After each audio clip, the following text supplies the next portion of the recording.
This year for Halloween, I'm going to go as Death. And, as is custom, today I'm going to show off my costume. I'm going to start with the fabric components. Now, the biggest part of this would of course be the cloak, which, as you can see, is just this nice long black cloak.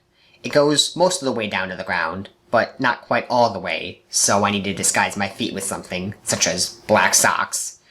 And then it's got these nice sleeves, and of course, the hood, because Death always wears a hood. Then the other fabric part is this black mesh mask, which just goes on over my head and covers up my neck and face, while still allowing me to see and breathe. Now, the specific reasons for this mask I'll get to in a bit. Next, we're going to look at the skeleton components.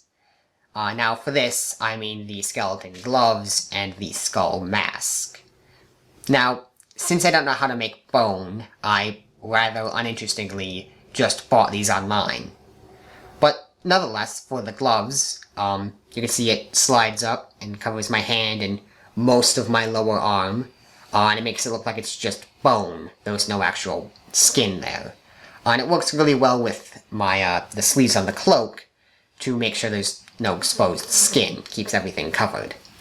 But as for the skull mask, then it fits well, it's fairly durable, and I feel it just kind of looks cool.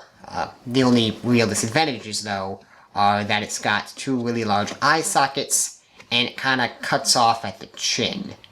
This means that when I put it on, you can very easily see my eyes and my neck. And this is where the black mesh mask comes in. That covers my face and neck, so that way when I put the skull mask on, you can't see my skin at all. It looks like it's just a skull, which is really what Death is. Now, because I didn't feel a cloak and some skeleton parts was quite enough for a Death costume, I decided to get a few other components. The first among these was the belt. And for this, I got an old piece of rope that was braided and then just tied around my waist. Now, you may notice off to the side this little bit of metal. Now for this, I cut up an old hanger and then bent it into this hook shape. So that way it'll fit onto the belt while still acting as a hook. And the reason I have this bit of metal is to hold the hourglass. Now, since I don't know how to make an hourglass, I, again, got this online, but I feel it's pretty cool. It's got this old, worn metal, kind of white sand representing people's lives draining away.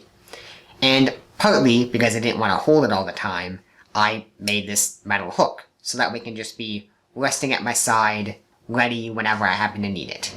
The last part of my costume, and probably the most iconic feature of Death, is the scythe. Now for this, I wanted it to have a more natural look, so I wanted to use a stick for the shaft. And I ended up finding this one in an old composting pile of tree parts.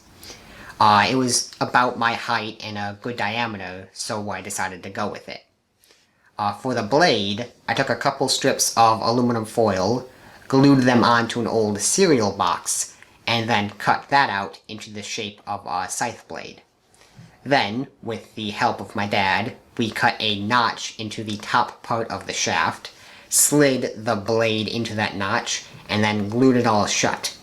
After the glue dried, I then had a scythe, ready for harvesting souls. That is my Death costume, whom you may have already seen show up in some videos this month. But, nevertheless, hope you enjoyed it, hope you learned something, and see ya!